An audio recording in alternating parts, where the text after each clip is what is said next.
Hello and welcome back to my channel. This is Caffeine and Dino, and today we're playing Dream Daddy, or we're continuing Dream Daddy rather. We're starting a new route. We're going for Hugo this time. He's Amanda's teacher. He has a son. He adopts a dog in one route, and that's kind of all we know about him. He hasn't really shown up too much in the background of other people's routes, so I'm curious to learn more about him.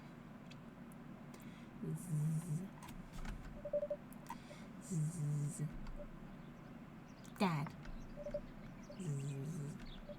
Dad, wake up. I finally open my eyes and sit up. I'm lying in the middle of the living room, spooning a moving box. I yawn and stretch. Morning, Amanda Panda. Dad. Yikes, dad breath. Go brush your teeth.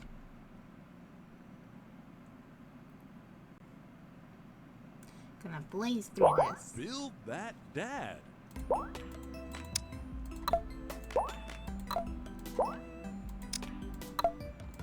Ugh, I missed.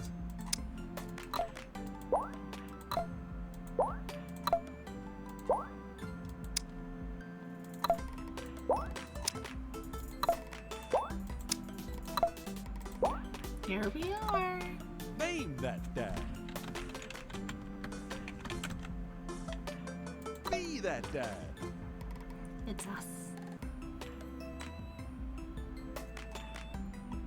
Huh. Did you fall asleep packing? I got most of it done, I think. Searching another room, it looks like I did a pretty good job. Every box is sealed except for one. Wait, straggler. Huh? What's in it? Looking into the box, I see a bunch of old photos and little photo albums. Whoa, I haven't seen these in years. I pull out one of the dusty albums from the top of the pile and we begin looking through it.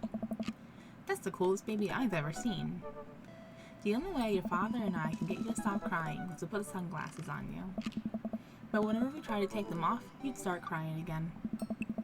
You spent the first 2 years of your life with sunglasses on. Nice. Halloween, when you were maybe 4? Oh my god, that dragon costume. You couldn't decide between being a princess or a dragon, so you went with both. Princess Dragon. Why do I remember crying in that dragon costume? You saw yourself in the mirror and realized you were afraid of dragons. Seeing yourself inside the mouth of a dragon was your realization of your greatest fear, I think. Right? Yep, definitely repressed that memory. And this was you in your horse phase.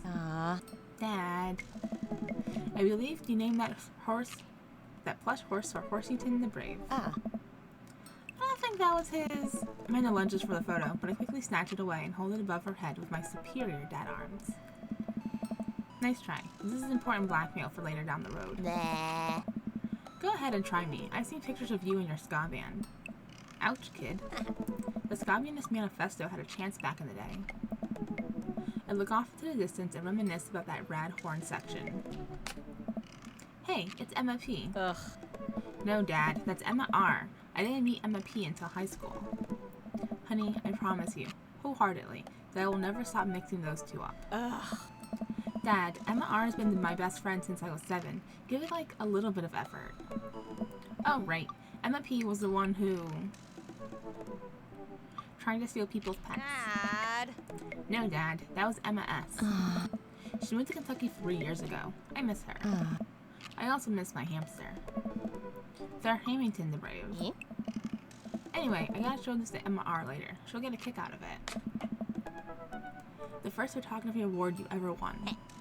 Yeah, and I got us a $20 gift card to McFriday's. And then you got food poisoning from the cheesy tostada blacks. I think you mean food poisoning, you know, with a Z. Oh. Dad. Still can't drive past McFriday's without gagging. Still proud of you, though. Amanda reaches deep down into the box and pulls out one last photo. Neither of us say a word. We stare at the photo for a long moment. I finally decide to break the silence. This was the day you were born. It's kind of a funny story. We got into a car accident right there in the hospital parking lot. It wasn't anything big, just a fender bender. But of course, I was freaking out. And the little old lady who crashed into us was freaking out. And I didn't know what to do. But your father, oh man. He holds my hand, looks me directly in the eyes, the calmest I've ever seen him. He says, "It's okay. It's all gonna be okay." He was right, you know. I stare at the picture for longer, maybe too long. I miss him. I can't even imagine what it must be like for Amanda. Eh? She pats me on the back. Huh. Come on, Pops. We gotta finish packing. The moving van won't wait forever. You're right. Heh. Amanda and I pile into the car and take one last look at the old house. So many memories here. Hard to believe your father and I bought this place almost 20 years ago. Hey, remember when I shattered the front window playing catch? You always had very strong arms. Hey, remember when I shattered the other front window pretending to be a robot who breaks windows? You were a very imaginative child. All right. Hey, remember when I broke the back window? We get it, Amanda. You break stuff. And there'll be plenty more stuff for me to break in the new place. Memories to make and stuff to break. Huh. You ready? We sit in silence for a moment. I watched my daughter grow up in this house. It will forever hold a place in my heart, but it stings a little bit to leave it behind. I'm ready. The moving van begins to pull away, and I get the car into position to follow it. I watch our house, our old house, disappear in the rearview mirror. So what? So send me on our cool new pad. I clear my throat and do my best cheesy announcer voice. Nestled in beautiful, scenic downtown Maple Bay, our new house features washer and dryer hookups. Honey, have you ever had dirty clothes? Yeah. For most of my life, yes. But worry about that no longer, as our new place features machinations that will not only clean your clothes, but dry them directly thereafter. An upper-class luxury, I fear. The contest of clean clothes is no longer in the hands of the fat cats upstairs, sweetie. Anyway, it's also smaller than our last house. Cozier, one might argue. Good spin. I think it's great. Won't we be closer to a lot of cool stuff that we can walk to, so I don't have to waste gas? And I mean, trying to park downtown is, you know. Amanda, you know you're gonna have to learn how to parallel park at some point, right? Not gonna happen, Pops. I think someone needs to do a 3-point turn on their attitude. I don't know how to do that either. Have you met the neighbors yet? Not yet, but the neighborhood seems pretty quiet. So you won't have to chase any rowdy teens off your lawn? You are the very teen you mock when you say that, honey. I'm in my last year of high school. I'm practically dust. Yeah, you're a real... Don't you dare. Senior. Dad, I know where this is going. Citizen. I'm just gonna ignore that. Eh? But I won't forget it. So what's item number 1 on the new house agenda? Well, first we'll need to forge a path to the solid wall of boxes that's blocking the living room. I still have to install a washer and dryer. We need to go grocery shopping. Pops, cool your jets. You have to promise me that we're gonna take a break and explore the neighborhood. Okay, you're right. We'll get some work done and then we'll check the area out. We pull up to the new house and step outside. The lawn is freshly mown and the for sale sign is still in the yard. Hiya! And with a swift kick from Amanda, the for sale sign is no more. Nice form, Sweet Pea. I got a problem with authority. I'm so proud. Oh. Man, all that karate chopping tuckered me out. I could really go for a sandwich. An ice cream sandwich. Sweetie, it's 10 a.m. We need to unpack first. As much as I would like to enjoy a delicious and healthy ice cream stand-up right about now, we got work to do, kiddo. And we need to make it snappy because there are 5 sealed crates of DVD box sets blocking off the bathroom and I gotta pee real bad. Well, don't let the entire cast of all 13 seasons of Shark Tank but with actual sharks stand in your way. Let's get to it.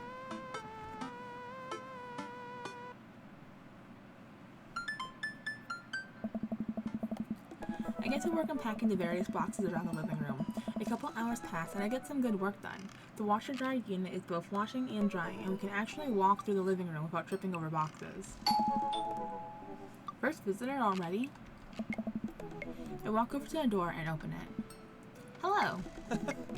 A handsome, clean-cut man stands at my door, brandishing a plate of cookies. Hello? Yes. Oh, where are my manners? My name is Joseph. I'm your next-door neighbor. Oh, yes. Hi. I'm Louie. That's what my name is. I saw the moving van and thought I'd bring over some cookies. My daughter Christy wanted me to let you know she baked them herself. Joseph leans in and whispers, but between you and me, she just sprinkled in the chocolate chips. We both share a laugh. Kids, right? Yeah. Wow, cookies, huh? So nice to meet you. Joseph hands her the plate of cookies with a smile. Well, thanks for the cookies. More McDonald. Amanda disappears with the cookies. Amanda, come... And she's gone. That's my daughter. Her name is Amanda. She's a charmer. Oh. Daughters are tough. Sons are also tough. Oh. Children in general are just tough. I hear that. I mean, there'd have to be something wrong if you to try and raise more than two. I have 4 kids. What have you done? Oh, I meant... Oh. Don't worry, you didn't mean to be rude. Oh no, this is the first neighbor I've met and my social life is already in a tailspin. I wonder if it's too late to move again. Yeah, okay. Hey? Is the missus around? Mister, actually, and, no, not anymore. He died. Oh. I'm sorry for your loss. No, it's alright. Wow, this is uncomfortable. We stand there quietly for a moment, acutely aware of how awkward we both made things. I'm sorry, can you close the door real quick? I look at Joseph quizzically but comply. After a second, I hear a knock on the door. Opening it, I see Joseph standing there with a huge smile. Oh. Hey, I'm your new neighbor, Joseph. I promise to not talk about your dead spouse this time.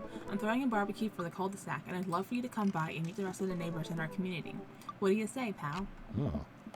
That sounds great. My daughter Amanda and I would love to stop by. Also, 4 kids is a perfectly normal amount of children to have.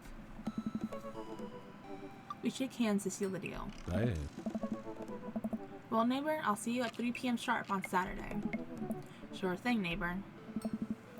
Joseph starts walking away, but stops to think for a second and turns around. Hey, in all seriousness, raising a kid on your own can't be easy. If you ever need to talk about stuff, I'm the youth minister at the church down the street. Oh, I don't know. I wouldn't really consider myself a youth. Nice. You look pretty young to me, but suit yourself.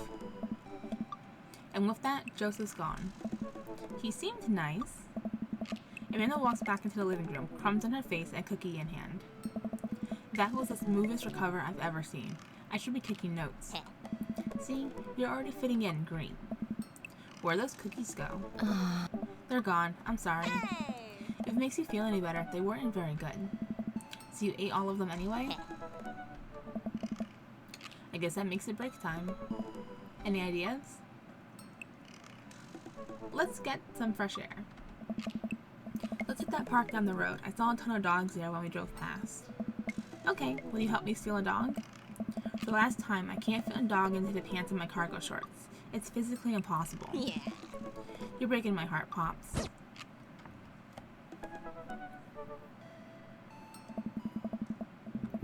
Amanda and I begin a stroll through the neighborhood.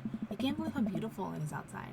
Kids are playing in the street, the flowers are in bloom, the faint smell of a nearby barbecue drifts through the air. This place is nice. Too nice. I don't trust it. Good eye, honey. You can never be too careful. See that baby in the stroller over there? Government operative. We're on to you, baby. We walk for a while and eventually end up at a small park. Toddlers chase each other through the playground and dogs of all shapes and sizes romp through the grass. It's pretty crowded, but Amanda spots a nice empty bench. We start to make our way over to it when... Heads up! Ow! A frisbee suddenly hits me in the face. Woof. A corgi with a neat plaid handkerchief tied around its neck bounds up to me, wagging its tail. I like your necktie. Ruff! He runs around in a circle and nudges my leg with his nose. Oh god, this is the cutest dog. Pet the dog.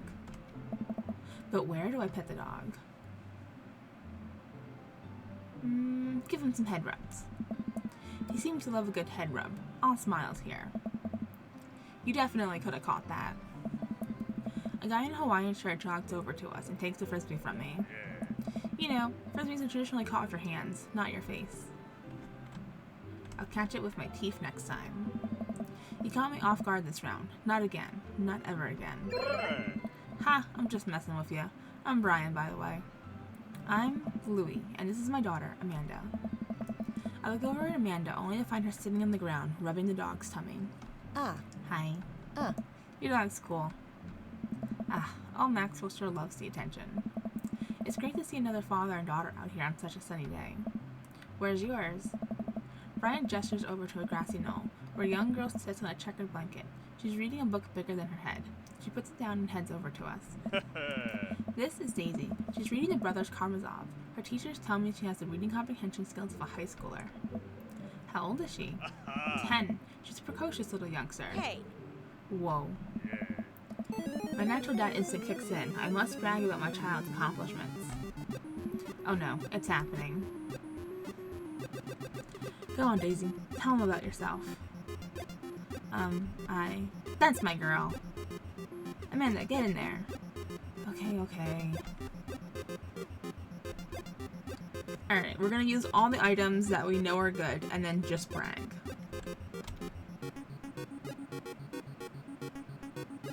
Right? So just not the band-aid, because I think the child art still helped us. Flipping through your phone's browser, you managed to pull up a photo of Amanda winning her 10th grade spelling bee. Wow, congratulations, Amanda. Daisy's getting prepped for her annual spelling bee right now. Hopefully this will be her 3rd win in a row. You lose 5 HP. Daisy just started a weekly chess club at her elementary school computer lab. She's the president too, of course. Dang, my high school doesn't have a chess club or a computer lab. You lose 10 HP. Oh, that was awful. We didn't do any damage that round.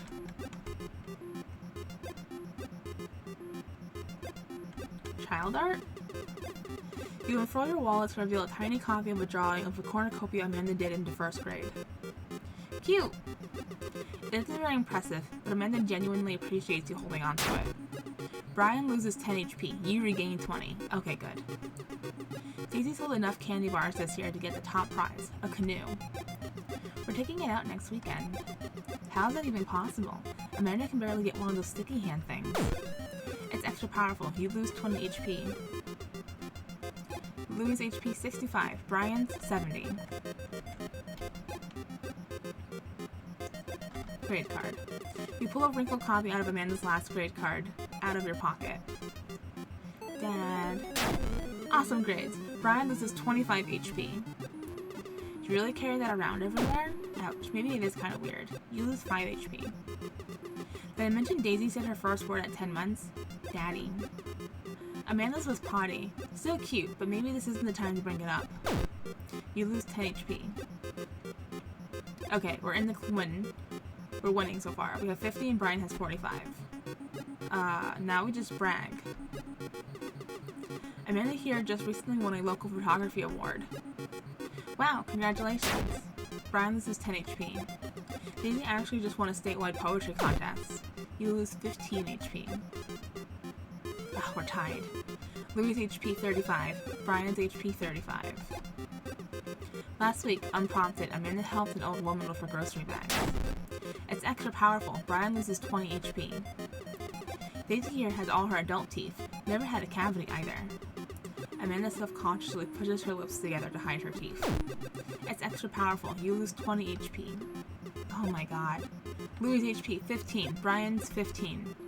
Can we do it? Amanda's in all honors classes this semester. Brian loses 10. Oh really? I'm actually talking to Daisy's teachers about having her skip a grade. Even Amanda kind of bristles at that one. You lose 20! No! You're so close! Dang, he really got us beat. Boy, it's been such a treat getting to meet you two. Did he have to add insult to injury by being such a gracious winner? So I take it you guys are new to the neighborhood. We just moved in. Do you live around here? Oh. Yeah, we live in that cul-de-sac down next to the coffee shop. What a coincidence. That's where we live, too. Small world, yeah. Daisy and I are in fact in that... Daisy and I are in that little ranch style on the corner.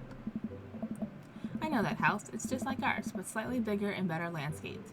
Does this guy have to outdo me at everything? What a lovely place. Hey. Well, I don't want to take up any more of your time. Really nice meeting you, guys. You have to stop by at some point. What was that?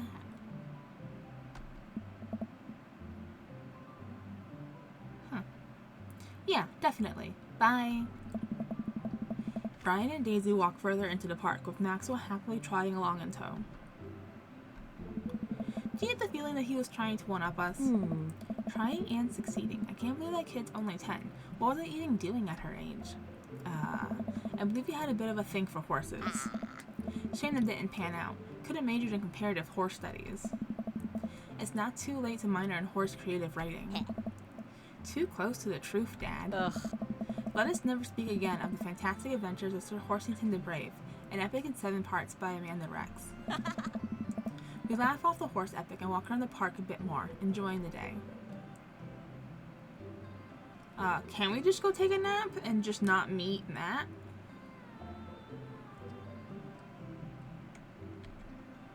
Sure. Let's see what happens.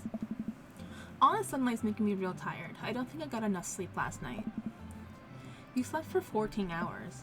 Exactly. As we're walking home, I hear heavy footsteps come up behind us. Louie, bro. Hey! I turn around and I'm greeted by a familiar face jogging up to us. Craig? Hmm? Bro. Holy wow. I haven't seen Craig in forever. It's been too long, dude. Yeah, wow, you look great. Hey! Ha, yeah, I cleaned up my act. Cleaned up his act? Are you kidding me? He's ripped. Amanda, this is my friend Craig. We went to college together. We were roommates for a while, too. Amanda, dude, you probably don't remember me, but you're so big now. Hello. And hello, cute baby. Aw, thank you. The last time I saw you, I think you were about her size. This is River. Say hi, River. He picks up her tiny wrist and waves it around. River gurgles happily. Are you babysitting? Oh. Nah, dude. River's my kid. Man, it has been a long time. Feels like 1 minute we're rolling up to exams with bad hangovers, and the next we're both fathers. Where you been, man? I was working out in California and just relocated the business back to Maple Bay. No kidding, Amanda and I just moved to this side of town. How's Ashley doing? Oh, man. I mean, Ashley. Ashley is her name. She actually still goes by Smashley, and we got divorced last year. Oh, dude, I'm so sorry. It's old news. We take turns taking care of River and the twins. It's all copacetic. Twins? You got 3 kids? Ain't like something, bro. Right? Kegstand Craig is the father of 3. Kegstand Craig. Oh, yeah, it was my old college nickname. He got it because he did a lot of keg stands. It's that thing where you do a handstand on a keg and then drink from the keg. Right. He was very good at it. Bro, hate to be that guy, but I'm in the middle of my daily jog and I really gotta keep up my heart rate.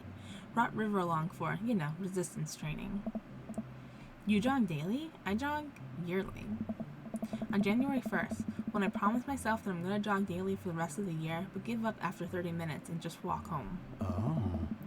Well, it's never too late to get back into it, dude. You should join me sometime. Ha! I don't know. Hey! Come on, it'd be fun. We can grab breakfast afterwards, catch up. We can do a bro bunch like the good old days. Alright, sure. Sounds great. Great, let's get that going soon. I better get moving. Good to see you guys.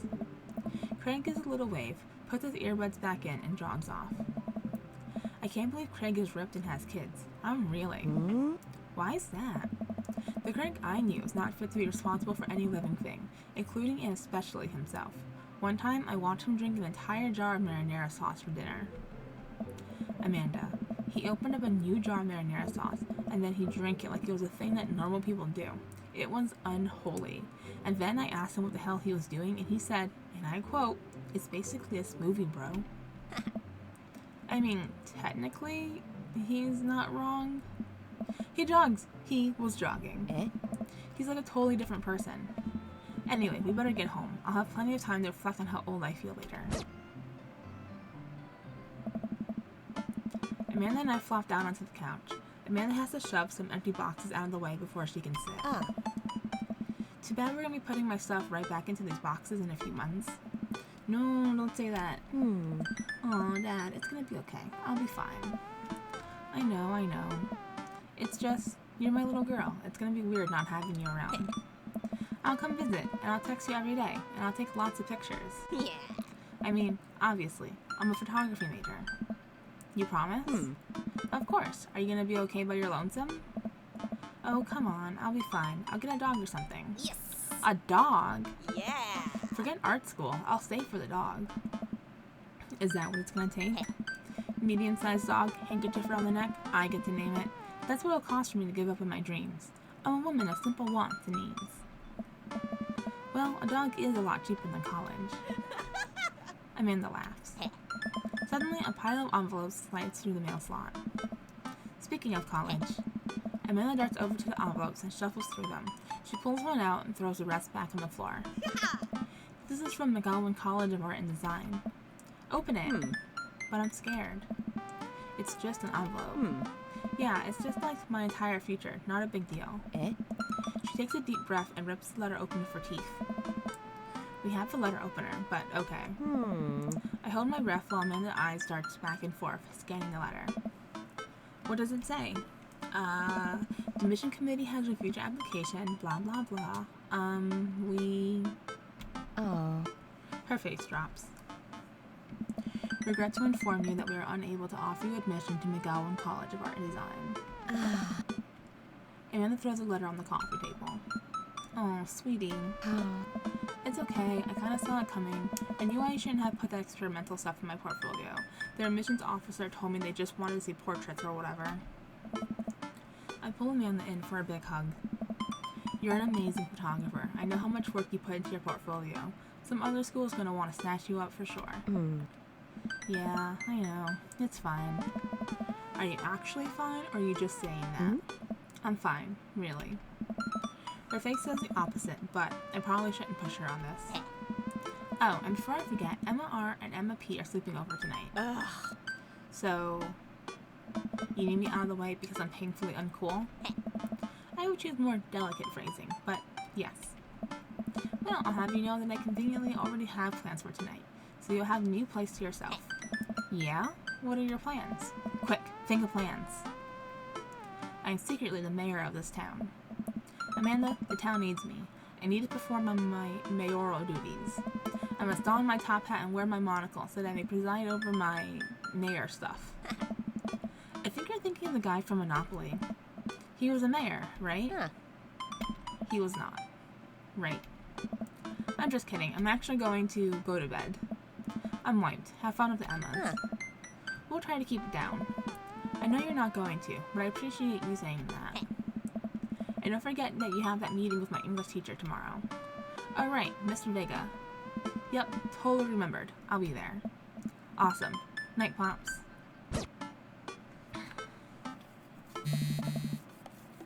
I wake up to a text from an unknown number. Rise and shine, early bird. Still want to work out? This is Craig, by the way. Holy crap, it's 6 a.m. Who does 6 a.m. anymore? Without realizing it, I just back to sleep. Whoops, must have winked back out. I check my phone again. Hey bud, still want to get your swole on? I'm ready to tear up the track. Hit me up. God, the last thing I want to do right now is work out. But it is Craig. I do want to catch up. I shoot a quick text to Craig to apologize for bailing and immediately fall back asleep. Oh man, how long was I out? What time is it? I look over at the clock. It's 3:55 p.m. I have to be at that parent-teacher conference in 5 minutes. I jump out of bed, throw on the nearest clothes, and run out the door.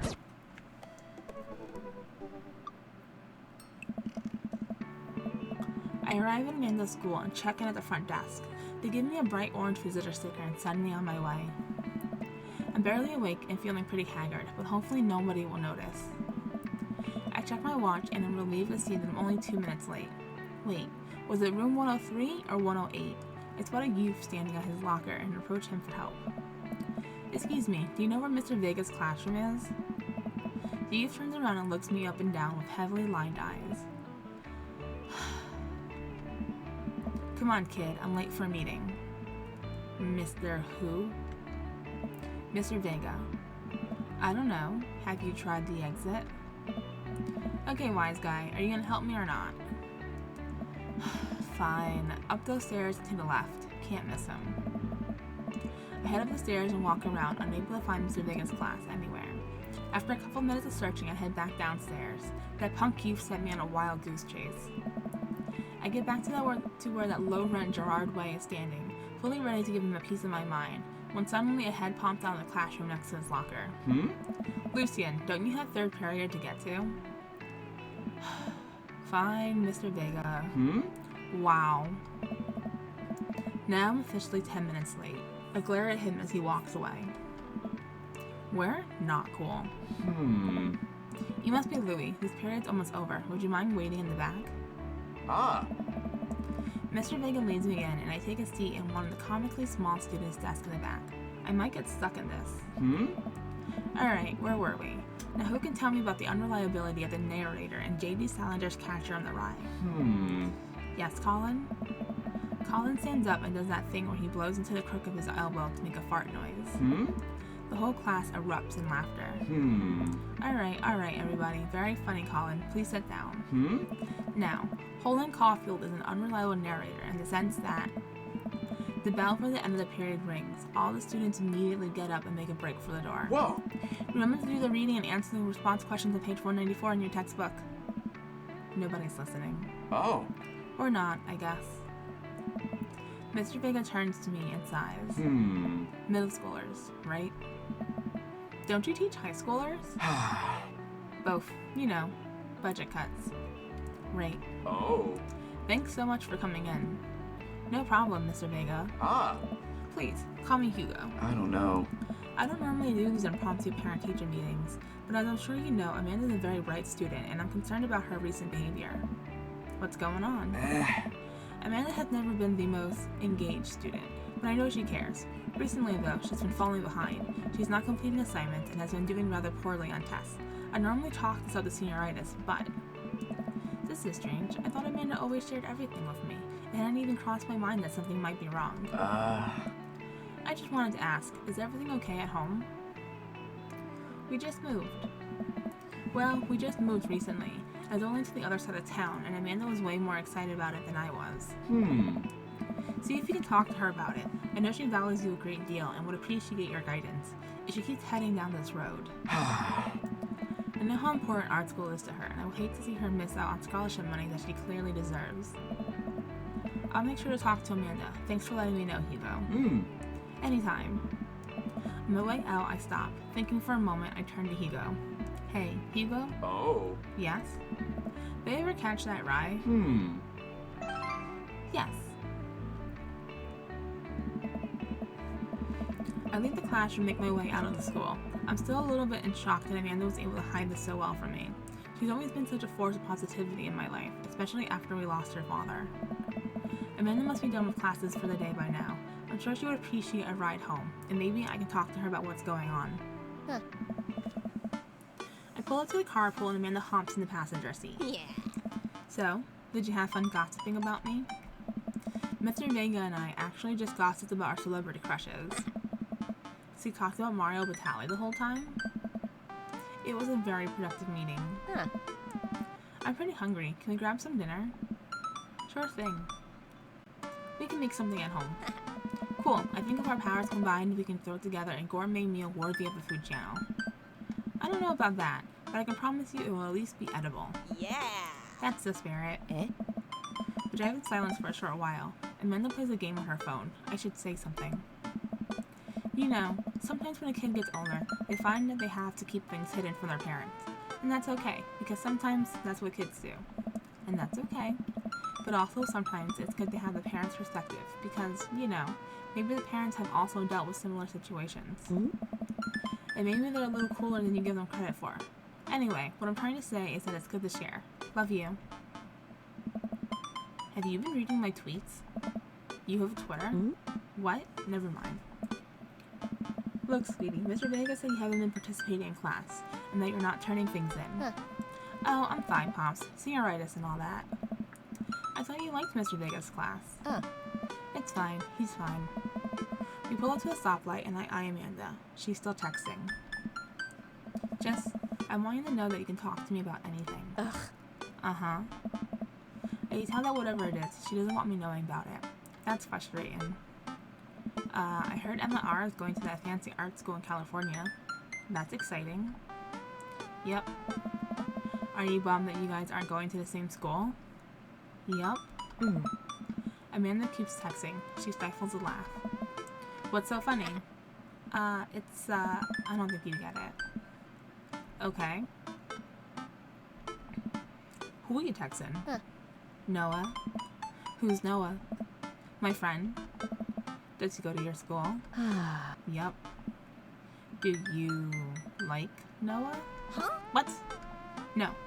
Dad. Ugh. I can't believe you would. Dad. I mean, jeez. Why would you? Ugh. Gross. Sorry, just asking. Dad, he's just my friend. Guys are just gonna be friends. He's my friend. Okay. Jeez. This is going well. Well, good talk. Love you, kiddo. She leans forward and turns up the radio. I guess that conversation is over.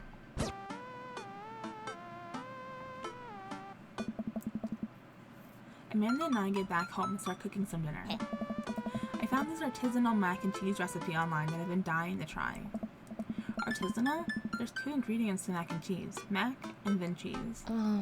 Dad, please try and enjoy the finer things in life. I think you of all people should be able to appreciate what one can do with cheese. Yeah. Plus, it has bacon in it. Aren't we as a society collectively over bacon? Oh. Bacon never stops being good. It just has a PR problem. Oh. We get to work on the recipe. Amanda measuring things out and handing them to me to dump in the bowl so I can feel useful. Amanda puts me on bacon duty, so I chop a bunch and toss it into the pan to get it sizzling. The key to good mac and cheese is a balance of texture and flavor pops. Not only are we going to want the fullness of the cheese and bacon, but also need to counterbalance it with the crunchy mouthfeel of breadcrumbs. Mouthfeel? What's a mouthfeel? You know, when you eat stuff and the texture, Listen, I've been watching a lot of the Food Channel. I honestly don't know what it means. It just makes me feel sophisticated to say. No, I get that. Every time I watch that channel, I feel in order, hungry, jealous, insecure about my cooking ability, and then hungry again. I like the mouthfeel of that sentence. Oh my god. Amanda, mouthfeel isn't just about food. It's also about the words that are fun to say. Gregarious. Boisterous. Cattywampus. Check on the bacon. The bacon is sizzling away. It smells good too. I give that sucker a flip. Nice. Good work, Dad. Bacon can easily overheat and cause a grease fire. I'm proud of you for remaining vigilant. We literally just moved in here and I'm dead set on not burning this place down. Eyes like a hawk.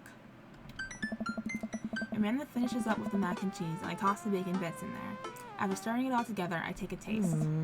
How's the mouth feel? Scrumptious. Amanda tries a spoonful. Yeah, that's pretty scrumptious. We settle in on the couch with our bowls and mac and cheese. Oh, cool. Long Haul Ice Road Paranormal Ghost Truckers is on. Your favorite, right? Oh, hell yeah. They have to make it over the Canadian tundra before the ice road melts, but also they're hunting ghosts. And the trucks are haunted. This is an episode I've seen already, but it's one of the best. Caleb and Flint Dogbone, the twin brother truck driving and ghost hunting duo, find themselves in the greatest peril yet. Oh no, the ghost done got control of the truck. I can't steer on them there damn ice roads. Let me use this EVP meter to try and communicate with the spirits. Flint, we're about to die. Almost got it. If you listen carefully, it sounds like they're saying, you're going to die. That is because we are about to die, This is art. The episode ends and Amanda excuses herself to go and start arguments on the internet. I stay up a little longer, curious about the exploits of Caleb and Flint Dogbone after their disastrous ice road accident. Afterward, I crawl into bed and get a good night's sleep.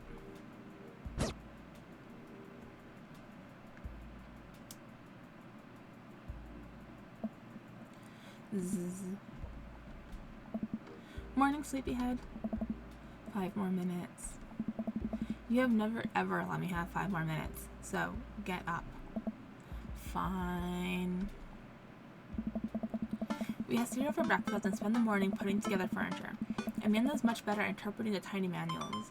We're able to put together a few shelves and one desk, but I'm pretty sure it's supposed to be a bookcase.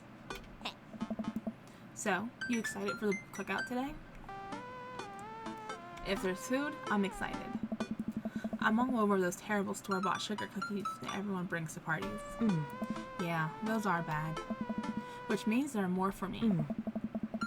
Don't you want to meet some of the people in the neighborhood? I'll probably end up standing uncomfortably in the corner with a plate of food, hoping that nobody talks to me. Eh? Dad, you're a beautiful work in progress. We will get that butterfly to emerge from the cocoon. Huh. The social butterfly. Well, we better start getting ready. We definitely don't want to be late. Ah. What? No, we have to be fashionably late. Who shows up to a cookout on time?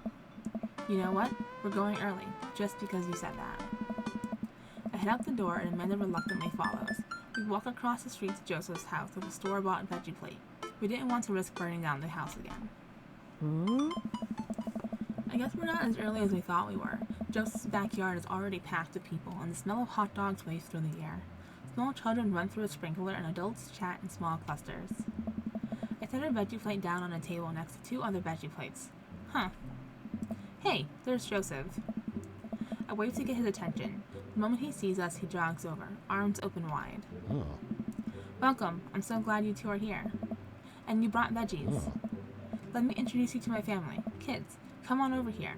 This is Chris, my eldest. Hey. Hi. This is Christian and Christy. They're twins. Whoa. They stare creepily and say nothing. Then, of course, there's our youngest, Krish. Wait, where is Krish? Maybe Mary put him in his crib. Oh, and how can I forget my lovely wife, Mary? Joseph pecks her on the cheek. She smiles. Ah, Mary, sweetheart.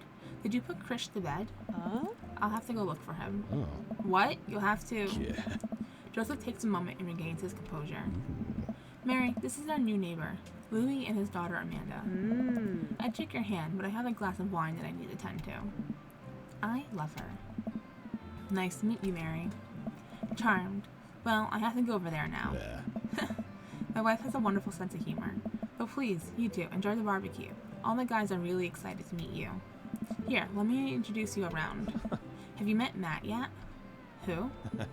Hey Matt, come meet our new neighbors. This is Louie and Amanda. Amanda and I both give a wave. Hey. Hey, I'm Matt. Nice to meet you two. Matt runs a coffee shop down the street. He bakes a mean carrot cake. Hey. Matt grins sheepishly. He also knows everything about music. His record collection takes up a whole wall of his house. That's me, the music guy. That's a bit of an understatement. He also used to be in a ha, I'm just the music guy. Always stoked to discuss music, tunes, and stuff. Hey. That's so cool. I love music. Oh. Matt's ears seem to perk up. Hey. Oh yeah? What kind of stuff do you listen to? Dad rock. You know, the guitars and the drums and the lyricism about growing older and seeing the world changing before your eyes and you don't know how to deal with it. Oh. Buddy, I relate to that. Hey. Cool. Alright. Matt stands there for a second. So, Hey. great. Cool. Hey. Well, I'll, be making the rounds. Feel free to stop by later. Is he as afraid of people as you are? He might be. Let me introduce you to Damien. Joseph beckons a tall man in gothic attire over to the conversation. G'day, friends. Damien, this is our new neighbor, Louie. Ah, so lovely to meet you. Damien shakes my hand and then bows. If you're interested, it would bring me great pleasure to host you for a spot of afternoon tea. Wow, yeah, that sounds rad. Splendid. Well, I must be off. Perhaps our paths shall cross again. Damn, what a classy dude. This is Robert. He lives just across the way. A haggard man nursing a glass of whiskey eyes me up and down. Hey. Hey, I'm Louie. It's nice to meet you. He takes a long swig of his drink. Charmed. Louie and his daughter just moved in next door. Cool. If you ever need a recommendation on where to get a drink in this town, Rob's your man. I told you not to call me Rob. Lawrence of Arabia. Right, got it. Robert ambles away without saying goodbye. He's not really a people person. Wow, I think they've actually met everybody else. Great, I bet you're excited to get to know everyone better. Hope you both enjoy yourselves. Amanda and I mill around and try some of the food spread out on the table. I pick up some deviled eggs. Amanda grabs a small paper plate and immediately begins piling it with baked goods. I don't want to have to make friends. Come on, Dad. Who are you going to party with when I go off to school? But I don't want to have to do pleasantries. Dad. they're gonna want to talk about the weather. Go do it. Make a friend. But how can I possibly abandon my only child at a social function? That's bad parenting. This plate of cookies is my dad now. Bye. Amanda shoves me into the center of the yard. Well, here goes nothing. I look around the party and am surprised to see some familiar faces. Oh, it's the coffee guy. Or is he the music guy? What a cool guy. And mysterious. Didn't that guy throw a frisbee at my head? That mysterious goth guy. Isn't that Amanda's teacher? Hey, I know Craig. But wait a second. All these people live in our cul-de-sac? That can't be right. I better investigate. We're going after Hugo this time, so we're going to talk to Matt, Hugo, and Craig. Oh. Matt and Hugo seem to be embroiled in an intense discussion. Craig looks on, smiling politely. I walk over to say hello. Well, I don't think it's fair to try and compare two art movements like that. Periods in art only exist because they are a unique byproduct of the social and political climate of the time and place, and try to take something like, say, the Rococo period and compare it to postmodernism in America. You're completely disregarding the context in which a work of art is created. Matt and Hugo seem to be so busy talking they don't notice me. Craig leans in. Dude, I have no idea what's happening.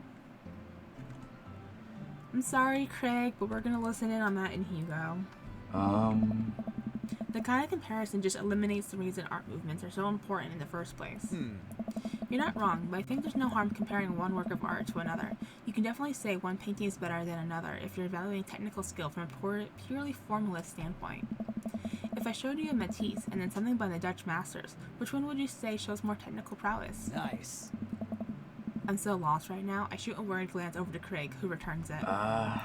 Well, sure, you can say that the Dutch masters were technically more skilled, but I would argue that while the Dutch masters were better painters, Matisse had better paintings overall. I have no idea what you guys are talking about. That's pretty subjective, or art is dead. Let's go with that's pretty subjective. How do you mean? Well, that painting of the guy with the apple in front of his face is pretty nice. Matisse rocks. That's a Magritte. Right, art, sorry. You're fine, dude. I don't know. We were just discussing the importance of context and talking about artwork. Listen, all I asked was if you liked Van Gogh or Picasso better.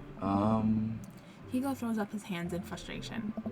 But they represent two completely different art movements. How can I possibly choose between the thick, creamy impasto of post-impressionism and the abstractness beauty of cubism? Man, that's all way above my head. Oh. Me too. Oh. Haha, it's all good, man. The cool thing about art is that we all perceive it differently. A single piece can have a totally different effect on each person that looks at it, and that's awesome. Nice. Just 1 minute about that. Hugo, please. Oh. Sorry, I get really fired up about art stuff. Louis, how are you liking the neighborhood? It's pretty nice. Everyone's been super friendly. Oh. Seems like your daughter is fitting in just fine. Matt points across the yard, where Amanda, Daisy, and another young girl are playing. They're all sitting cross-legged in the grass, picking weeds and weaving them into little flower crowns. It's pretty adorable. The girl I don't recognize jogs over to us. Oh. What is it, sweetheart? It's a flower crown. I thought you'd look cute in it. Hey, dude. Well, there's only one way to find out. Matt takes the flower crown and places it on top of his head. Hey. Am I cool now? The girl stares at him, thinking it over. Nope. But you're slightly less uncool than you were before you put it on. Hey. Ha! Hey, Louie. This is my daughter. Hello. I'm Carmencita. Amanda comes over with Daisy in tow. Dad, look, I'm making friends. Yeah. Are you making friends? You better be making friends. Yeah, actually, Amanda, you remember the cool barista from the coffee shop? And my old college friend? And, your teacher? Ah. Oh, hi, Mr. Vega. I didn't realize we were neighbors. Yep. You still gonna get me that overdue term paper? Haha, great seeing you.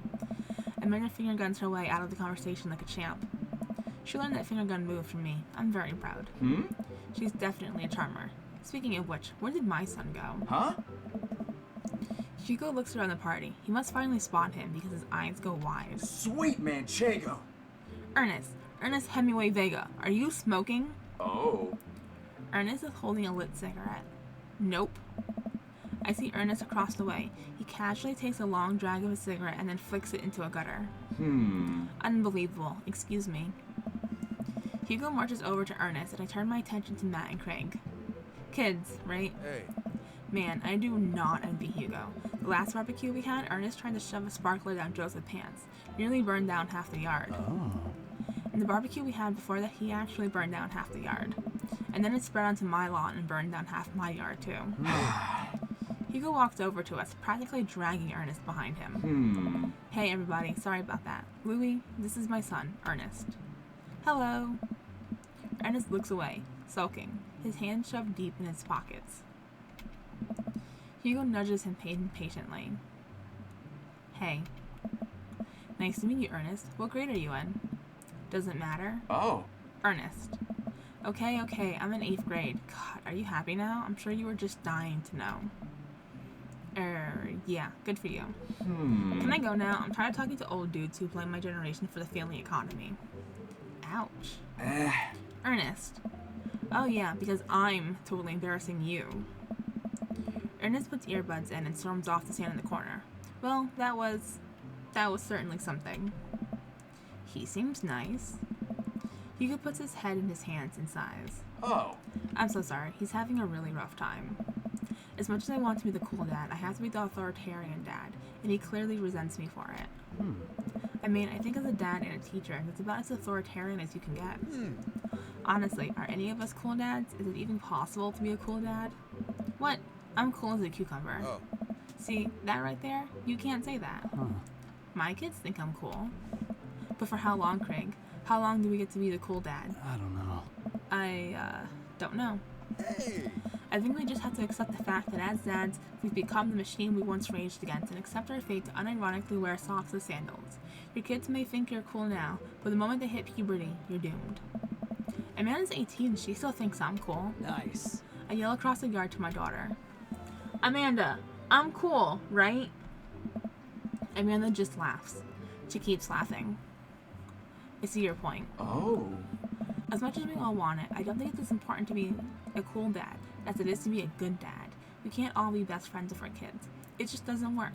I mean, look at me and Ernest. Oh. Our job as parents is to make sure our kids turn out okay. Yeah, you're right. Hearing these guys talk about this makes me think of my relationship with Amanda. We get along so well, but there might come a time when it won't be like that. Is college when that happens? Don't let us eat up your time, Louie. Go meet some of the other people around the neighborhood. Burger time! And without further ado, let's work some magic. Joseph closes his eyes, takes a deep breath, and gets to work. With the greatest of ease, he sets patties on the grill, flourishing as he flips his spatula in the air. It's easily some of the best grill work I've ever seen. You guys think this is my first time in front of a grill? He's working faster now, effortlessly tossing cheese onto patties and perfectly grilling onions on the side. One after another, the dads take notice and crowd around Joseph to admire his masterful technique. Oh. You probably didn't know this, Louis, but Joseph is known around here for his grillmanship. Oh. He's unbelievable. Hey. I try to get on his level, but I just can't catch up. Hey. Let us keep studying. He has a rare quality about him. Must we keep talking about this? Can't we just appreciate the artist? I've never seen him make a mistake. Ah. Okay, we need to stop. This is getting too cheesy. Please stop. All the children at the party do the glorious display of puns in unison. Nice. Alright guys, food's ready. Please form an orderly barbecue. Amanda groans. We all grab our food and hang out, enjoying perfectly cooked cheeseburgers. Oh. Man, it's so wild how all of us dads live in the same cul-de-sac. Hey. Kinda nice, isn't it? It feels like there's a real community here. Totally helps when you're just a single dad trying to raise a kid. Oh. We're happy to have you here, man. I think you're gonna like this neighborhood a lot. Oh. Plus, Amanda seems to be getting along with all the kids. If she decides to get into the babysitting game, she'll really make a killing. Hey, why don't you add us all on Dad Book? Dad Book? Oh. Yeah, it's a great social network for dads to keep in touch with each other. We're all on it, so if you ever need to reach out to anyone, that's the simplest way to do it. Sorry, I'm just an old-fashioned dad. Social media goes over my head sometimes. Don't worry, Pomps. I'll help you figure it out. The rest of the barbecue goes smoothly. We all trade stories and drink beer as our kids play on the lawn. Amanda breaks up a fight because Carmen sees them those weird twins. I think they wanted her soul. Amanda and I walk back to our place as the sun sets over the neighborhood. Pretty fun party, don't you think? I mean, I got a burger in me. Sweetie, if I can impart any sort of wisdom upon you right now, and not that the situation was a bad situation, but if you're ever in an uncomfortable situation, always look for the silver lining. The silver linings get you through to the other side. We ate rockin' burgers today, and it was good. Amen. Well, hey, at least you met some other cool dads. You should hit them up on Dad Book. Maybe I will, if I ever figure out how social media works. I have a good feeling about this place. Me too, Dad. Eh? Amanda and I arrived home with the remnants of our veggie plate. Seems like nobody was really into the cauliflower. Any big plans for this evening? Actually, yeah, I'm going out with some friends. Oh. Is that okay? Of course, just keep me posted, and be home before midnight. You got it. And be careful. I will. Make good choices. Of course. And call me if you need anything. Dad, you're not gonna do the thing where you wait silently for me to come home in the living room with all the lights off, are you? What? No, I've never done that and will never do that. Okay, you have plans tonight? My plans were kind of to eat ice cream and watch TV with Amanda, but I'll find something to do. I'm gonna see how long I can sleep for. Kiddo, I'm tapped out. But the sun hasn't even gone down yet. I still have sleep to catch up on from when you were a baby. Just let me be. I'm just relaxing tonight. Have fun, okay? Great. See you later. I watch Amanda drive off into the night. I really do hope she has fun. I plop down in front of the TV and turn on some wine and dine mastermind with celebrity chef Gavin Chapman. Looks like Gavin's making a roasted rack of lamb with rosemary mashed potatoes. I'd love to be able to cook like that, although I think if I was actually good at cooking, I'd use my powers for evil, like just making baked Alaska's all day instead of any food with real nutritional substance. Man, Gavin Chapman just caught that thing on fire, but he meant to do it. What a professional. I lose track of time as I blaze through several episodes of Wine and Dine Mastermind, and also one episode of some cooking show called Meat Hell. I'm not even sure what that one was about. It was just a lot of yelling. I glance at my watch. Man, it's almost midnight. I should check in with Amanda. I send a text. Hey kiddo, you good? I wander into the kitchen as I wait for a reply. Amanda's phone is almost always in her hand, so I'm sure she'll respond soon. Unless she's driving home now. In which case, I hope she doesn't respond soon, because I definitely taught her better than to text and drive. I reach into the freezer and grab an ice cream sandwich. It's a little late for this, but I think I earned it after a long day of socializing. I check my watch again, and then my phone. Nothing yet. Okay, see now I'm worried. Do I call her? Do I call the cops? No, it's too soon for that. I'll just send her a gentle reminder text. What's up? Half an hour passes. Now I'm really worried. The episodes of Gavin Chapman's Miho are not only not assuaging my anxiety, but possibly exasperating it with all the yelling, so I keep pacing around the house, waiting for her to come back. Why didn't I find out where she was going? Who was she eating with? Why don't I know any of her friends' phone numbers? Why don't I even know any of her friends' full names? Who is Emma P? I decide to send her another text. Amanda, please text me and let me know you're okay. I can't help but think of all the awful things that could have happened to her. Oh, thank God it's her. Amanda opens the door and shuffles in. Finally, she's back home. I'm glad she's okay.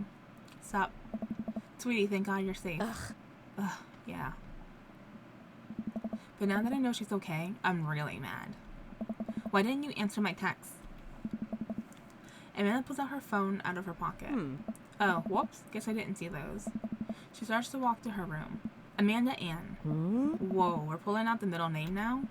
Amanda, you came home an hour and a half after your curfew and you didn't respond to any of my texts. You really freaked me out. I was about to call the cops. Dad, you're seriously overreacting. You're not going to be like this when I go to school, are you? I have a right to be concerned. You're my only daughter. Well, I can't give you a play-by-play of everything I do all the time. I'm 18. You shouldn't even be giving me a curfew in the first place. I sit down on the couch and put my head in my hands. I feel very tired all of a sudden. You really scared me. Just, please don't do that again. Alright, I'm gonna go to bed now. Amanda closes the door to her room and I head to mine. Jeez. As I'm falling asleep, one thing she said keeps echoing in my mind. You're not gonna be like this when I go off to school, are you? I definitely didn't sleep well last night. I brewed some strong coffee and made some scrambled eggs for Amanda as a peace offering. Oh. She eventually wanders into the kitchen. Hey, Oh. I thought about what you said last night. Huh? I should have texted you. I said I was gonna do it, and I didn't. I honestly didn't even think about it. I'm really sorry, Pops. I won't do it again. Well, I'm sorry for freaking out on you. You're an adult now. I shouldn't have gotten so worked up. Huh? Team Rex? Team Rex. Amanda gives me a hug. Want some eggs? You know it. Sprinkle some cheese on them? Already did. Bless you. Amanda scarfs down the eggs in the time it takes me to wash the pan. Alright, I'm off to school. Smell you later. Wait, one more thing before you go. Hmm? What? What's Dad Book? Dad. It's a social media platform. Wait, what? What's a social media platform? Dad, I have to go to school. Come on, Amanda. I'm an old man. I can't put together a Dad Book profile on my own. Huh. Alright, I'll help you sound interesting on the internet. Oh. Amanda spends the next couple of minutes setting up my profile on Dad Book, which as it turns out is a place where dads can get together and talk about fatherhood. Oh. Alright, Pomps, we gotta fill out your profile. Let's get some likes and dislikes. And we're gonna blaze through this. On a Friday night, you're most likely to fall asleep watching the History Channel. If you had to take one thing with you to a desert island, what would it be? A boat, obviously. What are your turn-ons? Street smarts.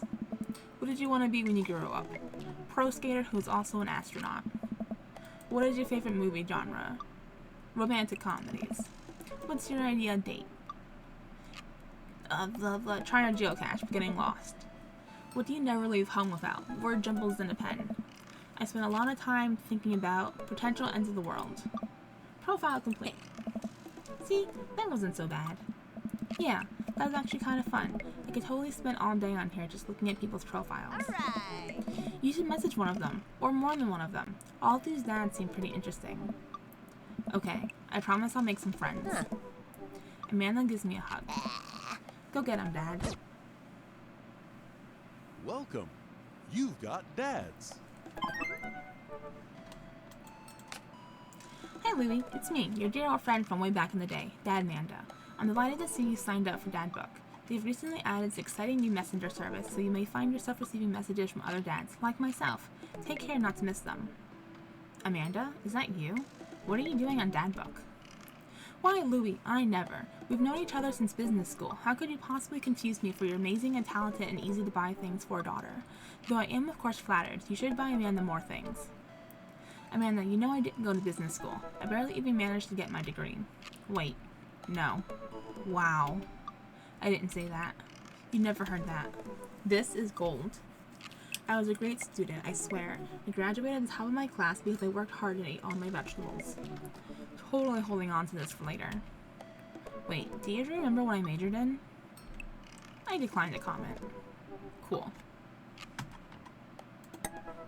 Alright, we're gonna message Hugo. Let's see what his profile says.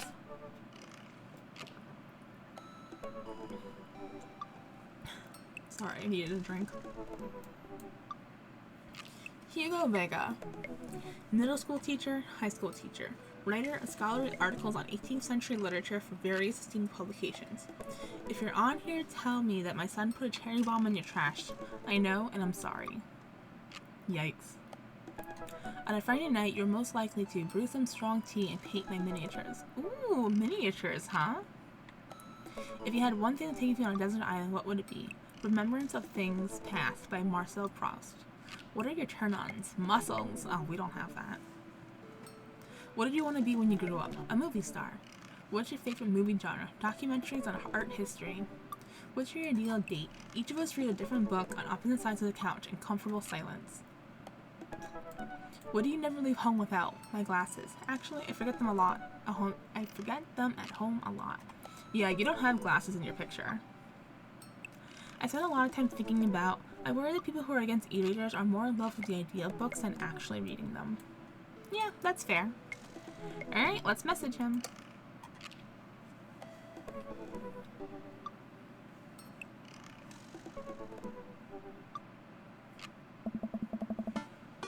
I I navigate to Hugo's dad book page and type out a message.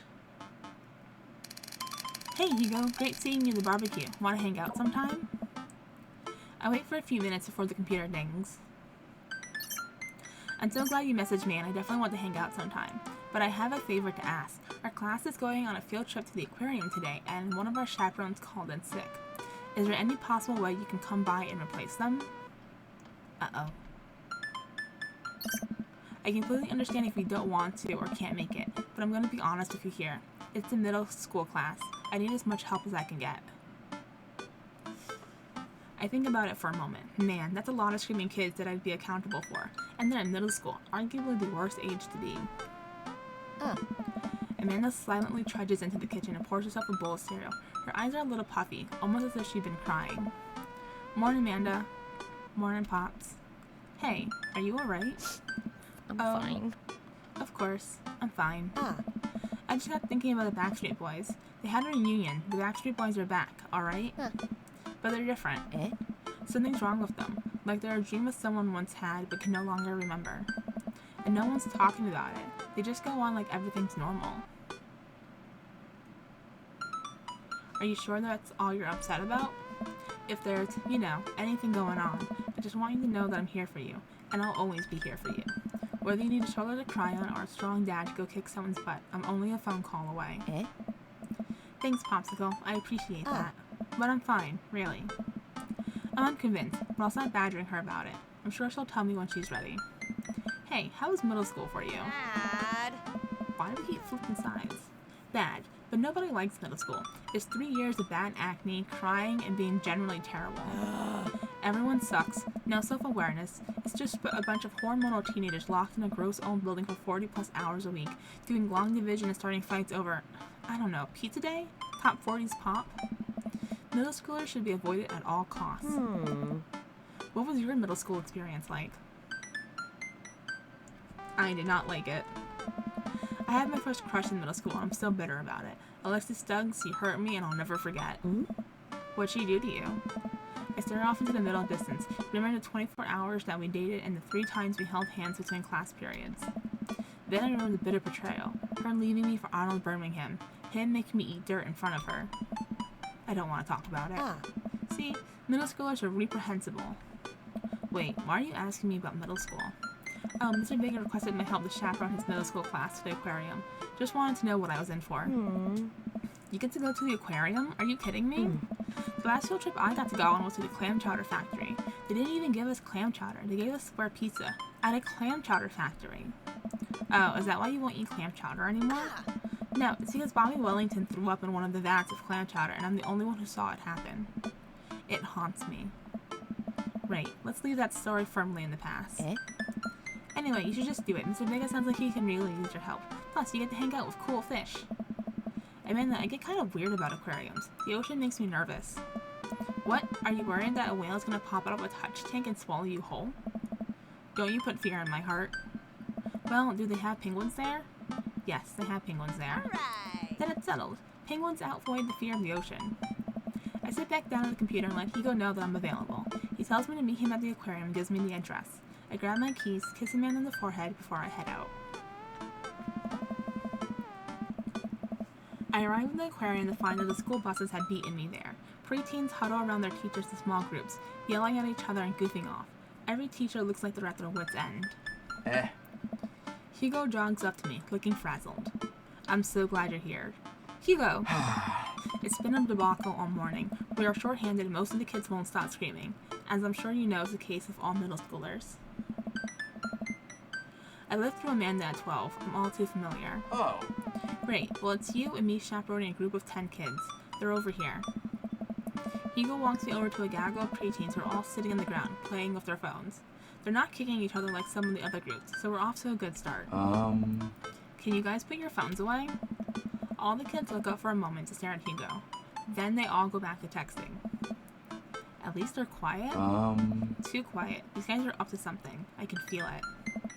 There's no way. They're too busy thinking about not getting food stuck in their braces to pull any stunts. It's middle school after all. Ooh. We'll see. I love aquariums. The classes start filing into the aquarium, and Hugo hands out massive stapled packets of paper to each kid. These are due at the end of the field trip. Yes, this will be for a grade. No, you can't borrow a pencil. The kids collectively groan and grab their sheets from Hugo. What's in the packet? Ah. Honestly, it's just busy work so that the teachers can have a moment's reprieve. I think one question asks them to sit quietly for 10 minutes to think about the Great Barrier Reef. Teacher hacks. I like that. Wait, I thought you were an English teacher. What does the aquarium have to do with books? Oh. We just did a unit on the old man in the sea. Nothing quite like introducing kids to the futile perseverance of the human spirit by making them pet stingrays. Oh. It gives us time to check out some of the exhibits as well. Come on, they have a phenomenal selection on tropical fish. While the kids sit on the floor and pretend to do their assignments while they text, Hugo and I wander over to a large tank filled with brightly colored fish. Hugo points to a brown and white fish with long stripes. That right there is a lionfish. Did you know their stomachs can expand up to 30 times in size? Whoa. Oh. Their spines are venomous too. Nature is hardcore. Oh. You think that's bad? Take a look at this one over here. Hugo points to a spiny, grumpy-looking fish hanging out near the bottom of the tank. Oh. That's a stonefish, the most venomous fish in the world. And they just, like, keep it here? Oh, they're relatively harmless so long as you don't step on them. What happens if you step on them? Tissue necrosis. Yikes. Cool. Ah. Nature is wild.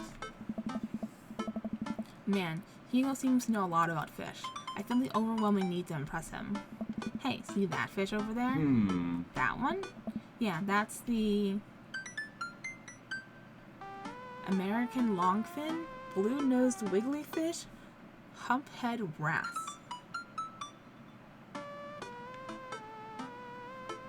I have no description to know what it is.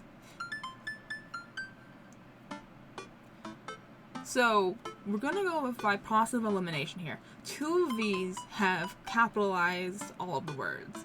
One of them doesn't, which means in my brain, we should pick the one with the lowercase name. Yikes. Oh. Yeah? Did you know that paranormal fish trivia, psychiatric fish trivia, political fish trivia? Political? Only because that's the only, like, real thing for fish trivia to be. I mean, I guess it could be psychiatric. But I'm not familiar if anything fish has to do with psychiatric. Other than, like, probably mindfulness and meditation. This fish openly supports the legalization of marijuana. Oh my god. I didn't know it was so progressive. Times are changing, man. Oh. Wait, are you serious? No? I'm playing it for the gag here. Yes. Ha! Good one. We lead the kids to another room. Sharks, sea turtles, eels, and other marine life swim around a massive, floor-to-ceiling aquarium. The kids begin trying to take selfies with the sharks. Hugo leaves my side to separate two kids who started fighting over a Capri Sun. I walk around the room, reading the tiny little blurbs about different fish swimming inside of the enclosure. After a while, I look around and see Hugo again. He's gazing up at the aquarium in childlike wonder. The ripples in the water cast blue, moving shadows across his face. For someone surrounded by angry, hormonal preteens, he looks completely peaceful. He looks really cute in this light. I hope he doesn't notice me staring. Wow. I walk over to join him. Beautiful, isn't it? I'd rather stare at you. Are those two sharks kissing? We can learn a great deal from Mother Ocean. Let's not be too forward. A great many mysteries lie in the ocean. It truly is fascinating to be able to observe it in a setting such as this. That's a very astute point, Louis. We stand together for a moment, admiring the wonders of marine life. We eventually make our way to the touch tank room, which seems to be the only thing the kids are actually interested in. The tank is filled with a variety of horseshoe crabs, sea urchins, stingrays, and small fish. We stand around the edges of the touch tank and keep a wary distance from the sea life. Who knows what kind of nefarious plans those horseshoe crabs have for my well-moisturized hands. Hugo rolls up his sleeve and sticks his hand in the water. Don't you want to pet some rays, Louis? Oh, I think I'm good. I think I should just stay over here and admire them from a respectable distance. Come on, it'll be fun and informative. Don't make fun of me, but I'm scared to touch them. I get weird when there's no glass separating us. I don't know what any of those things are, but I get the feeling they will probably bite me in my delicious hands if given the chance. Nothing in this tank can hurt you. The stingrays have had their bars removed. The horseshoe crabs only eat little clams, and the anemones are perfectly safe to touch. Against my better judgment, I approach the tank, slowly dipping my hand into the cold water. I touch a stingray as it glides past me. See? Not so bad. It feels like fun, slimy leather. Things get a lot less scary when you learn more about them, right? I dive my hand into the touch tank with renewed vigor for ocean life. I poke at some urchins and feel the hard carapace of a horseshoe crab. My hand brushes against Hugo as we reach for the same anemone. I pull away, blushing. Hugo smiles at me. Hey, you're supposed to be touching the fish. Sorry, I just get a little carried away. Wait. That girl over there looks suspicious. Why's that? Oh. Are backpacks usually that wet? Hold on. Susan, get back here. Oh no, she stole a fish. Hugo runs after a middle schooler, catches her before she can make it to the exit. Wanna tell me what's in the bag? Textbooks? Wanna tell me what's really in the bag? Susan won't budge. I walk over to Hugo and the girl. I think he might need a bad cop. Look, kid. We don't have time for games here. It's an easy 5 to 10 in the clink. I'm not afraid to hit a child. Oh my god. We don't have time for games here. Whatever it is, it goes back into the touch tank, now. You're not a teacher. You can't tell me what to do. Oh. Yes, well, I am. Can you please put the bag down? Next time we won't say please. Susan glares at Hugo for a moment before dropping her book bag on the floor. It lands with a wet slap. We stare at it a moment before it starts to move. Whoa. Hugo leans down and unzips the backpack. A horseshoe crab frantically scuttles out and across the floor. An employee swoops in, scoops it up, and places it back into the tank. She gives us a disapproving look. Jesus, Susan, what was your plan? I was trying to free him. Into the bay? Like, where were you going to free him? Oftentimes, animals can't be rehabilitated. Like, that's why they're here. At least where I live, the closest aquarium to us is a rehabilitation center. And so most of the fish that are there, like, or at least in the touch tank, are ones that, like, can't be reintroduced. I think. To where? Outside, where he was gonna die? Susan, go back to your group. We'll discuss this later. Yeah, at hands where we can see him.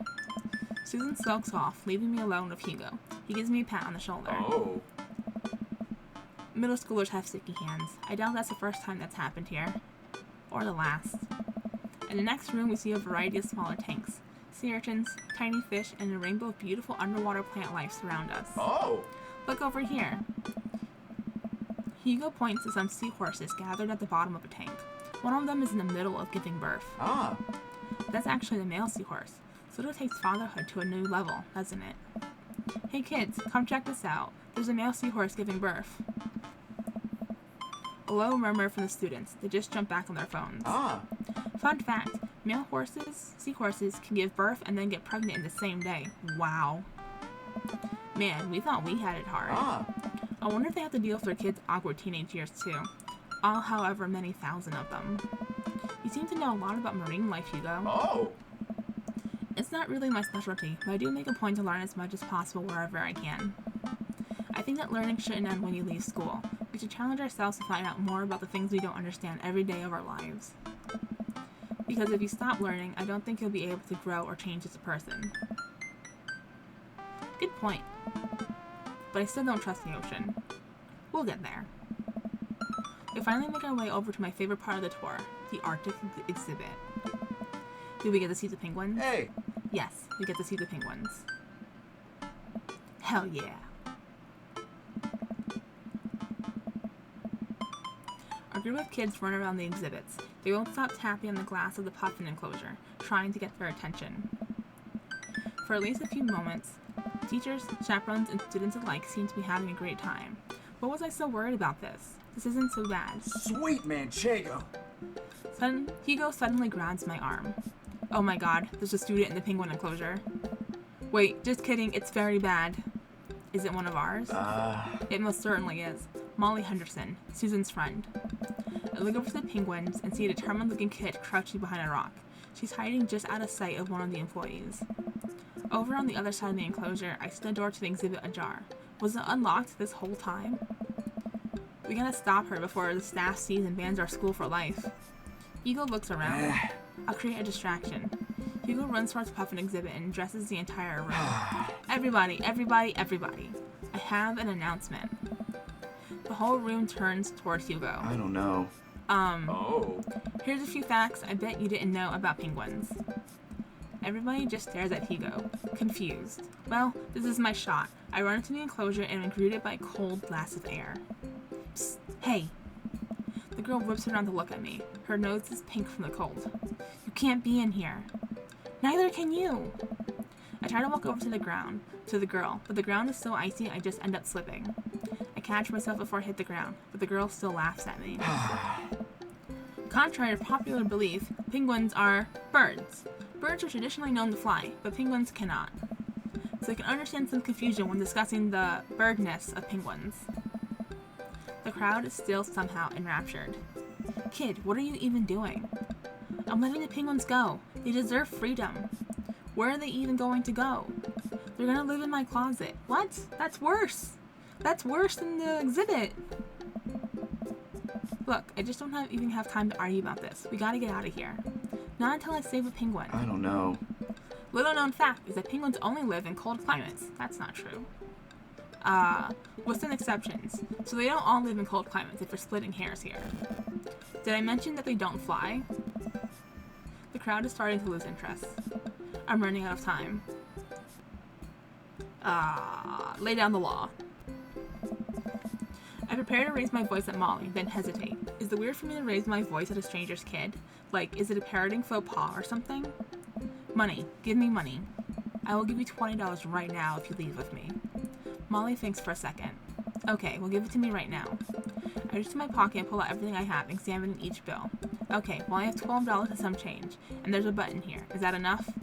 Pay me the other 8 later, and we have a deal. We move the shaken arm range before I suddenly realize there's a wave of penguins on their way out of the enclosure. We're gonna have to block these birds. Oh no. Block that bird. What do I do? Oh!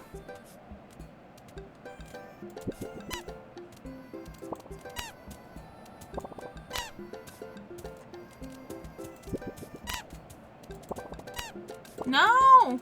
Stop! Don't come any closer! No, they're bunching up!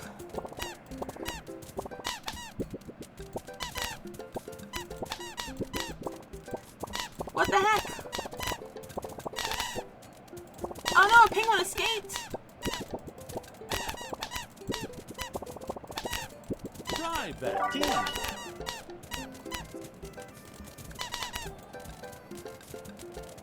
Did I complete it?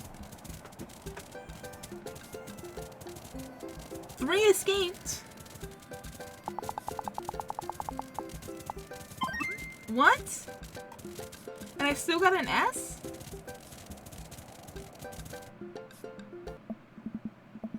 Phew, glad that's over. Just in time, too.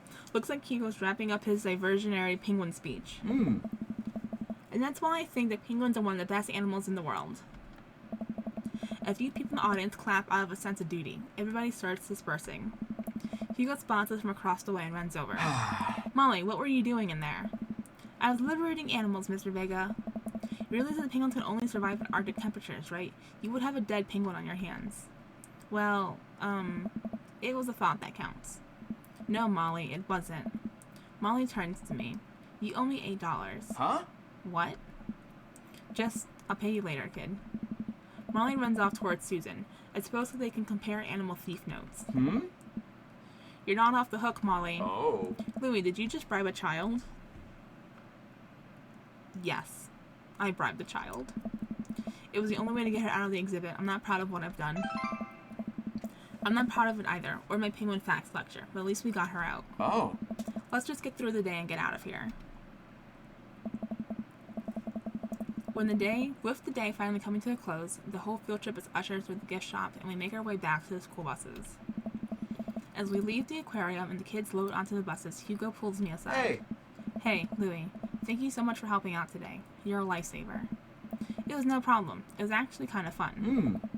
Let me take you out next time to make it up to you. You like cheese boards? I love cheese boards. I'm all about cheese boards. There's nothing on earth more satisfying than a good cheese board. I guess we like cheese boards. Let's be really dramatic about it. Great. Well, I gotta go make sure the kids don't steal anything else. See you around. I walk inside to find the house empty. I wonder where the panda's at. Before I know it, Amanda pops into the front door. What you up to tonight? Just doing some homework. How was the aquarium? It was an adventure. Some kid tried to steal a penguin. Ugh. We've all been there. I had to run in and grab her before any of the employees saw. Alright. You got to go in the penguin enclosure? Did you steal a penguin for us? Amanda, no penguins were stolen thanks to the valiant efforts of myself and Mr. Vega. It was nice getting to spend some time with Hugo, though. I'm surprised he helps complete a covert op. He's usually kind of a what? Kind of a stick in the mud? He's actually pretty cool. I had a good time with him. Alright, too much adventure for me today. I'm gonna go rest my eyes. You mean take a nap? There's a difference. You'll learn when you become a father. Oh my god. Date complete!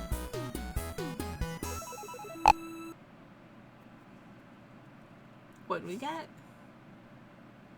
Yes! That was so good you gave me goosebumps. But why the pause? Assaggio getter. Oh, that's a kind of cheese. I guess he really, really likes cheese then.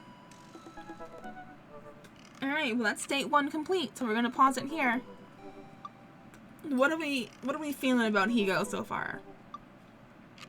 Definitely a teacher. He's got the vibes down, the chaos control.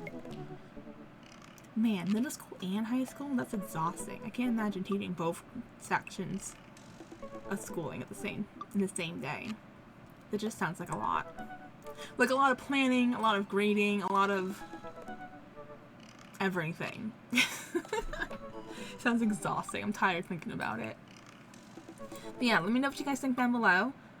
Please remember to leave a like and subscribe if you haven't done so already. It really helps the channel grow. And I'll catch y'all next time. Thanks for hanging out with me. Bye!